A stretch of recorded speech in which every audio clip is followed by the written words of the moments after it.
कब्र से निकला मुर्दा अब खुद खोलेगा अपनी मौत के राज। नमस्कार, मैं हूं मोहम्मद इमरान और आप देख रहे हैं न्यूज़ 11 भारत डिजिटल। रांची के लालपुर थाना क्षेत्र के सराय तार के रहने वाले राहुल मिंज की मौत की गुत्थी को सुलझाने के लिए 1 साल 18 दिन के बाद उनके शव को लालपुर थाने की पुलिस ने कब्रिस्तान से बाहर निकाला।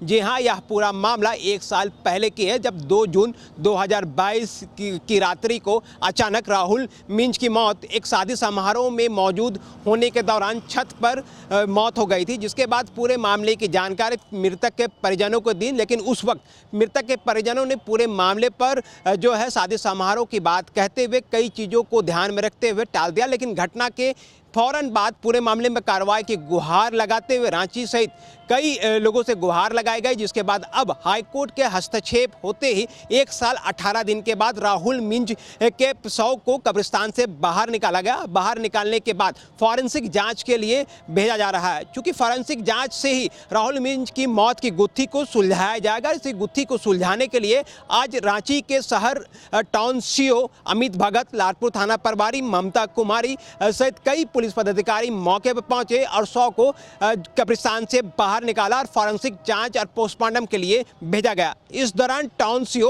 अमित भगत क्या कुछ जानकारी दे रहे हैं, सुनिए। पहुंचे एक मामला दर्ज कराया गया था कुसुम मिंज के द्वारा कि राहुल मिंज की मृत्यु आकस्मिक हुई है। एक कांड दर्ज कराया गया है लालपुर थाना में। उसी की मृत्यु समीक्षा रिपोर्ट हेतु थाना के द्वारा माननीय न्यायालय में अनुरोध किया गया था। उसी निमित्त मुझे यहाँ प्रतिनियुक्त किया गया है। आज हम लोग इस शव को निकाल कर फॉरेंसिक जांच और पोस्टमार्टम। ठीक है सर। 2 जून 2022 को जब राहुल की मौत हुई, इसके बाद से ही परिजनों को यह अंदेशा होने लगा कहीं ना कहीं उनके भाई और बेटे के साथ एक साजिश हुई है। आज इस साजिश का शिकार खुद राहुल हो गया। इसकी मौत संदेहास्पद स्थिति में हो गई। पूरे मामले पर कार्रवाई की मांग करते हुए पहले लालपुर थाने में प्राथमिकी दर्ज कराई और पूरे मामले में तेजी से कार्रवाई करने के उद्देश्य से हाईकोर्ट में भी हस्तक्षेप किया गया। और हाईकोर्ट के निर्देश के बाद, कार्रवाई करने के निर्देश के बाद लालपुर थाने में प्राथमिकी दर्ज कराई गई। इस प्राथमिकी के आधार पर ही कब्र से राहुल मिंज के शव को निकाला जा रहा है। 1 साल तकरीबन 18 दिन के बाद राहुल मिंज के शव को कब्रिस्तान से जब बाहर निकाला जा रहा था, उस वक्त कई अधिकारी के साथ साथ मृतक राहुल के बहन और परिवार के दूसरे लोग भी मौजूद थे। सभी लोगों को यह अंदेशा है कि राहुल की शव जब भी कब्रिस्तान से बाहर निकल कर अपनी जुबान खोलेगा तो कहीं ना कहीं उसके राज जैसे ही खुलेंगे तो कई चौंकाने वाली बातें भी सामने आएंगी। चूँकि परिजनों को यह भी आशंका है, अंदेशा है कि आप पूरी जो साजिश रची गई है वो जमीन विवाद को देखते हुए रची गई है, क्योंकि राहुल अपने घर पर इकलौता पुत्र भाई के रूप में भी था। कहीं ना कहीं इसकी साजिश इस वजह से की गई ताकि राहुल रास्ते से हट जाए और जमीन के मामले के जो विवाद है उस पर कोई वारिस मौजूद ना रहे। शायद यही अंदेशा को जाहिर करते हुए परिजनों ने शव को कब्रिस्तान से बाहर निकालने की गुहार लगाई। हाईकोर्ट ने हस्तक्षेप किया। हाईकोर्ट के निर्देश के बाद टीम पहुंची और अब फॉरेंसिक जांच के लिए शव को भेजा गया है। जैसे ही शव के फॉरेंसिक जांच पूरी की जाएगी, कहीं ना कहीं पूरे मामले पर एक बड़ा खुलासा हो सकता है। वहीं इस दौरान मृतक के परिजन, उनकी बहन ने जानकारी देते हुए बताया कि उनको अंदेशा है कि एक शादी समारोह में राहुल जिनके साथ बैठा था, जिनके साथ शराब का सेवन कर रहा था या फिर जिनके साथ पार्टी पे मौजूद था, कहीं न कहीं उन तमाम लोगों की एक साजिश के शिकार उनके भाई हुए हैं। इसलिए इस पूरे मामले में इंसाफ की गुहार हाईकोर्ट से लगाई गई। हाईकोर्ट ने राहत देते हुए, संज्ञान में लेते हुए थानेदार सहित जिला प्रशासन को दिशा निर्देश दिया और शव को कब्रिस्तान से बाहर निकलवाया।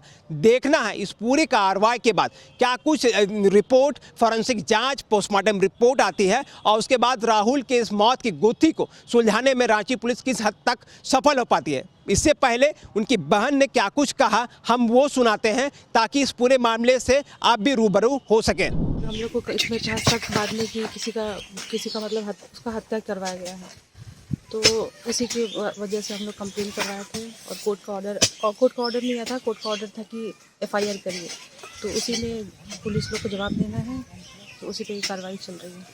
ये हत्या हुई है सर देखिए, बिल्कुल स्वस्थ था, कुछ भी नहीं हुआ था उसको, है ना।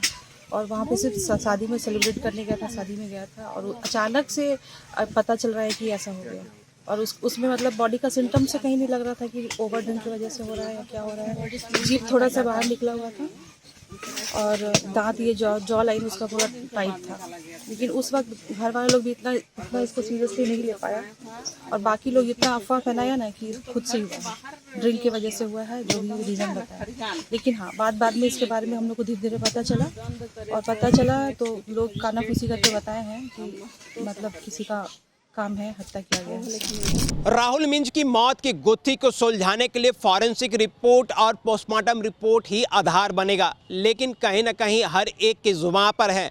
कहीं राहुल मिंज के मुर्दा अगर अपनी जुबान खोलता है, अगर अनहोनी हुई है, राहुल की हत्या हुई है, तो कई साजिश के शिकार कौन कौन लोग शामिल थे उनसे पर्दा उठ सकता है। तो वहीं इस पूरे मामले पर निष्पक्ष जांच के साथ ये भी देखना दिलचस्प होगा कि आखिर राहुल की मौत किस वजह से हुई थी। क्या स्वाभाविक मौत थी या फिर किसी साजिश के शिकार राहुल हुए हैं? इसका खुलासा बहुत जल्द किया जा सकता है। इस तरह की तमाम डिजिटल खबरों के लिए, दिलचस्प खबरों के लिए आप बने रहे न्यूज़ 11 भारत डिजिटल के साथ।